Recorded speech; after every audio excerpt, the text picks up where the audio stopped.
Mfuko wa NSSF kama mnavyofahamu ni mfuko wa hifadhi ya jamii ambao unahudumia sekta binafsi, wale walioajiriwa, lakini pia tuna mamlaka ya kisheria ya kuwasajili wale ambao wamejiajiri wenyewe.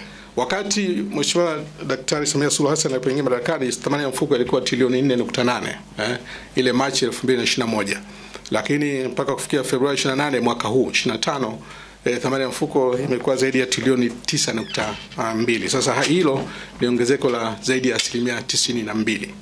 Kwa nini tumekuwa na ongezeko kubwa kiasi hiki katika miaka minne, na ukizingatia kwamba NSSF imekuwepo muda mwingi tangu enzi hizo ikiitwa NPF tangu mwaka 64. Moja ni hilo ambalo limeeleza sera nzuri za uwekezaji ambao zimevutia sana wawekezaji. Tumesajili wanachama zaidi ya milioni 1, na kuwa specific katika kipindi hiki cha miaka minne mpaka 28 Februari mwaka huu tumesajili wanachama milioni 1,052,176. Na hilo sasa limepelekea ongezeko la michango. Katika kipindi cha miaka minne hii tumekuwa na michango ya jumla ya shilingi trilioni 6.99. Ni takriban trilioni 7 hizo. Sasa ukiangalia zile hesabu zetu za ukaguzi za kuwa audited na CAG, utaona hiki ninachosema ni maana gani. Kwa sababu katika mwaka kwa mfano wa 21-22 tuliweza kukusanya makusanyo ya trilioni 1.4, lakini mwaka uliofuata 22-23 tukakusanya trilioni 1.7. Mwaka wa 23-24 tumekusanya trilioni 1.9. Unaona jinsi ambavyo makusanyo yameongezeka, lakini hiyo inaendana sambamba na ongezeko la michango na wanachama wa mfuko. Sasa ukiacha hayo, tumekuwa pia na utendaji mzuri wa mfuko. Mapato ya uwekezaji yamepanda sana. Katika miaka hii minne mapato ya uwekezaji yamerenji kati ya shilingi bilioni 425 mpaka bilioni 575, na wastani wa mapato hayo ni zaidi ya shilingi bilioni 535 kila mwaka.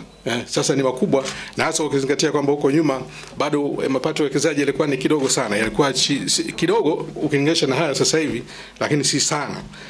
Wakati huo yalifikia nafikiri maximum ilikuwa shilingi bilioni 350 ule mwaka wa 20. Mwaka 21 pale ambapo Mheshimiwa Rais Samia aliingia madarakani, matumizi ya tehama yalikuwa ni 48%. Lakini tunavyoongea sasa mpaka Februari matumizi ya tehama yamefikia 87.5.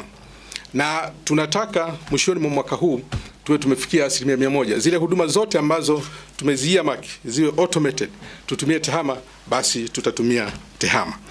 Na katika kuboresha huduma, ukiacha matumizi ya tehama ambayo yametusaidia moja kwa moja, lakini pia kuna swala zito hili la ulipaji wa mafao, shughuli yetu ya msingi.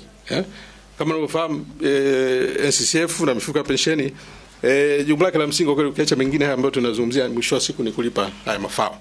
Tumeweza sana kisheria, tunatakiwa kulipa mstaafu siku 60 baada ya kuwa ametoka kazini. Lakini sisi wenyewe ndani kwa kutoa kipaumbele katika jambo hili la huduma kwa mteja, kupitia ile Client Safe Charter tumeweka siku 30. Nimeangalia katika kumbukumbu zetu za mwaka huu wa fedha ambao ulianza Julai mwaka jana mpaka Februari mwaka huu 25. Tuna wastani wa siku 22 za kumlipa mteja pale ambapo anastaafu. Na kwa kweli lengo ni kwenda kwenye siku moja. Nataka mteja akistaafu leo basi kesho alipwe.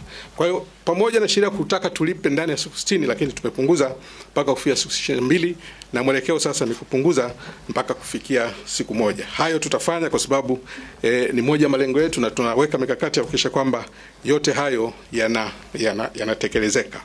Lakini pia katika swala la kuboresha huduma kwa wateja, tumehakikisha kwamba wale ambao hawawezi kutumia tehama, ofisi zetu zimesambaa nchi nzima. Tuna ofisi kila mkoa, tuna ofisi kila katika wilaya, lakini pia kuna vituo. Sasa katika mwaka huu uliopita tumeweza kupandisha ofisi. Kwa mfano pale Dar es Salaam tumeongeza ofisi zenye hadhi ya kimkoa kwa maana ya NSSF 2 Kigamboni na Ubungo. Yote hayo ni katika kuhakikisha kwamba kwa kweli tunakuwa karibu na wateja na tunawaondolea ule usumbufu wa kutufuata mbali.